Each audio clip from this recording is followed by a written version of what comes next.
Hello friends, आप सभी का स्वागत है जेआरएफ अड्डा चैनल पे। स्टूडेंट्स कंटिन्यूअसली हमारे देश के अंदर जो एजुकेशन का लेवल है वो इम्प्रूव होता जा रहा है। अभी 2022 के अंदर ऑलमोस्ट 4.33 करोड़ स्टूडेंट्स ने पोस्ट ग्रेजुएशन कोर्सेज के अंदर एनरोलमेंट लिया था और ये नंबर कंटिन्यूअसली बढ़ता जा रहा है पिछले कुछ सालों में। और इनमें से बहुत सारे बच्चे अपना आगे का जो एकेडमिक और जो स्टडीज़ है उसको चूज़ करते हैं, जिसके लिए CSIR नेट या UGC नेट जैसे एग्जाम्स को वो चूज करते हैं।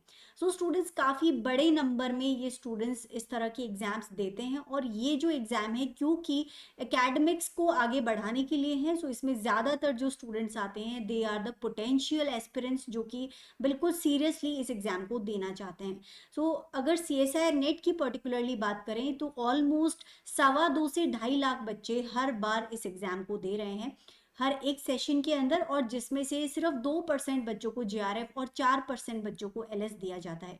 स्टूडेंट्स, ये नंबर काफ़ी कम है। क्या ये सब आंकड़े सुन करके हमें डर जाना चाहिए? क्या हमें ये सोचना चाहिए कि जो CSIR नेट एग्ज़ाम है वो बहुत ज़्यादा टफ है? स्टूडेंट्स, ऐसा कुछ भी नहीं है। अगर आप लोग एक प्रॉपर स्ट्रैटेजी और एक सही रास्ता चुने तो उसके साथ में कोई भी मंजिल बहुत मुश्किल नहीं होती। इसी पूरे के पूरे मैकेनिज्म को आज हम डिस्कस करने वाले हैं कि किस तरह आप अपना रास्ता जो है CSIR नेट का इजी बना सकते हैं और किस तरह से अपने जो टारगेट है उसको अचीव कर सकते हैं। Students, now coming to the point कि इतने सारे स्टूडेंट्स जब इस एग्ज़ाम को दे रहे हैं और काफ़ी कम बच्चे एग्ज़ाम क्लियर कर रहे हैं, तो इसका मतलब ये है कि कहीं ना कहीं एक स्ट्रैटेजी की ज़रूरत है आपको इस तरह के एग्ज़ाम को क्रैक करने के लिए। Now total number of students 2.25 से 2.5 लाख के आसपास जो बच्चे अप्लाई करते हैं, उसमें से ऑलमोस्ट 2 लाख बच्चे अगर इस एग्जाम को दे रहे हैं तो उसमें से आप मान सकते हो कि पांचों सब्जेक्ट में ऑलमोस्ट 1 लाख बच्चे हैं जो कि पोटेंशियल एस्पिरेंट्स हैं, मतलब जो सीरियसली इस एग्जाम को देना चाहते हैं।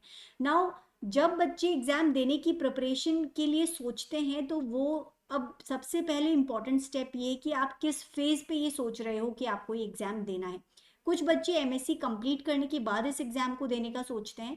उस कंडीशन में आपके पास में 6 महीने का या फिर साल भर का टाइम रहता है जिसके अंदर आप अपनी प्रिपरेशन करते हो। और बहुत सारे स्टूडेंट्स ऐसे हैं जो कि अपने UG या PG कोर्सेज के जो साथ में ही इस प्रिपरेशन को शुरू कर देते हैं।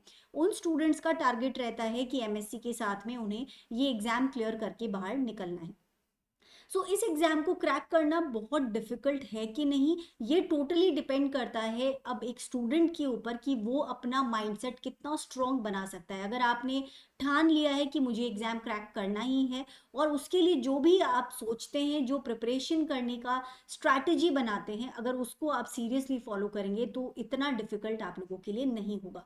इसके लिए क्या क्या किया जा सकता है, कौन कौन से स्टेप्स लिए जाने चाहिए, इसके बारे में अभी हम डिस्कस करने वाले हैं। सबसे पहली बात, कुछ 3 स्टेप्स हैं जो मैं आपको बताने वाली हूँ इस प्रॉब्लम को सॉल्व करने के लिए कि किस तरह से इस एग्जाम को क्लियर किया जाए। सबसे पहला स्टेप है understand the nature of your exam. जो आपका एग्जाम है वो एग्जैक्टली क्या डिमांड करता है। अब इसके अंदर पूछा वही जाता है जो आपने अपने UG और PG कोर्सेज के अंदर पढ़ा है, उससे कुछ बहुत ज़्यादा अलग नहीं पूछा जाता है। लेकिन जब हम अपना ग्रेजुएशन या पोस्ट ग्रेजुएशन कर रहे होते हैं तो उस टाइम हमारा टारगेट रहता है कि हम बस अच्छा स्कोर कर सके और उस अकॉर्डिंग हम लोग जो भी टॉपिक्स हैं उनको पढ़ते हैं। कॉन्सेप्चुअली उन्हें हम बहुत डीपली समझने की कोशिश नहीं करते हैं। ये एक चीज़ है जिसकी हमें कमी रह जाती है और जो कि इस पर्टिकुलर एग्जाम की डिमांड है।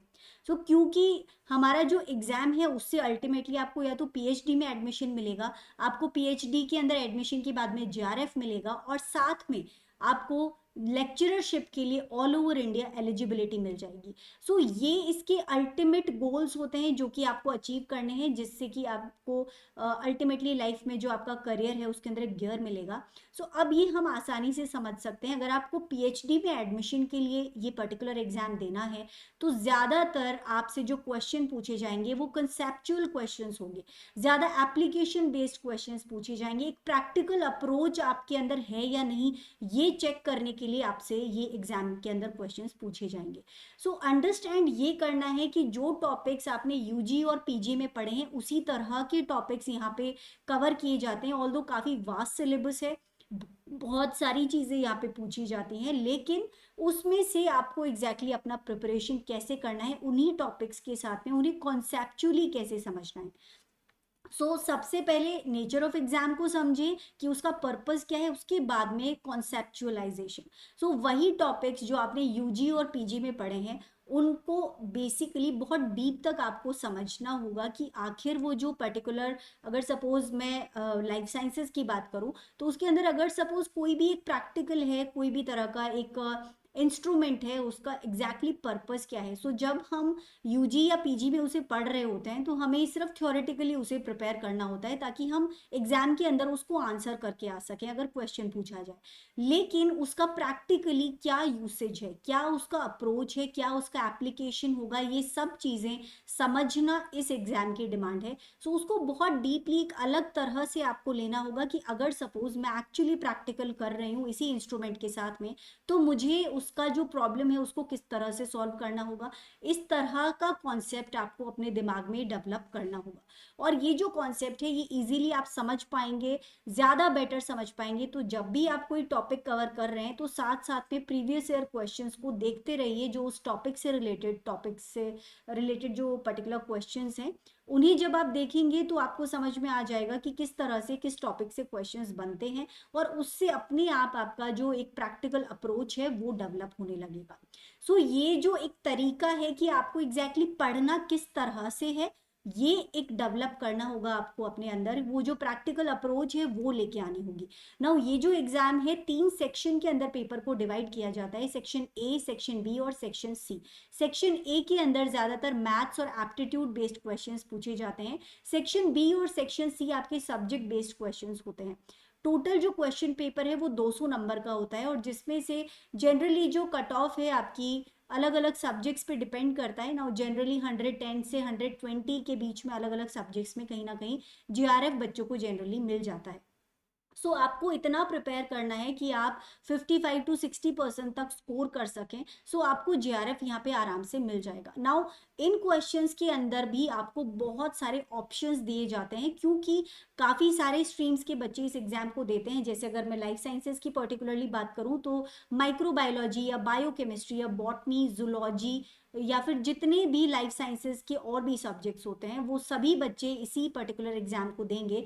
अब उन सब के लिए इस कोर्स को डिजाइन किया गया है, जिससे कि वो सभी के सभी इसमें से कुछ कुछ पार्ट को समझ के अच्छी तरह से अटेम्प्ट कर सकें। इसी के लिए आपको काफ़ी सारे ऑप्शंस दिए जाते हैं। इस बेसिस पे आपको इतना डिफिकल्ट नहीं लगेगा। अगर आपको इसको सॉल्व करने का तरीका आ गया, तो आप अगर किसी भी स्ट्रीम से हैं, तो आप आसानी से क्वेश्चन पेपर को अटेम्प्ट कर सकते हैं। स्टूडेंट्स, ये पूरा का पूरा कॉन्सेप्ट समझना होगा आपको, और इसके लिए आपको अपने डीपली जो सिलेबस है उसको स्टडी कीजिए, साथ में प्रीवियस ईयर क्वेश्चंस को देखिए, और उसके बाद में एक प्लान बनाइए कि आपको किस तरह से इस कोर्स को पूरी तरह से कवर करना है।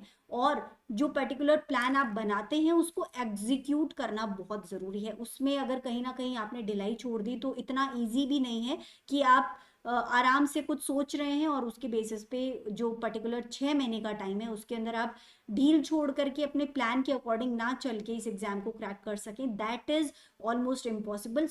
यहाँ पे जो डिमांड है वो ये है कि सबसे पहले एग्जाम को समझिए, किस तरह का एग्जाम है, उसमें किस तरह का अप्रोच आपको लाना होगा अपनी अंडरस्टैंडिंग के अंदर। उसके बाद में जो पूरा सिलेबस है उसको आप किस तरह से कवर करेंगे, ये एक प्लान बनाएंगे और उसको अच्छी तरह से एग्जीक्यूट करेंगे।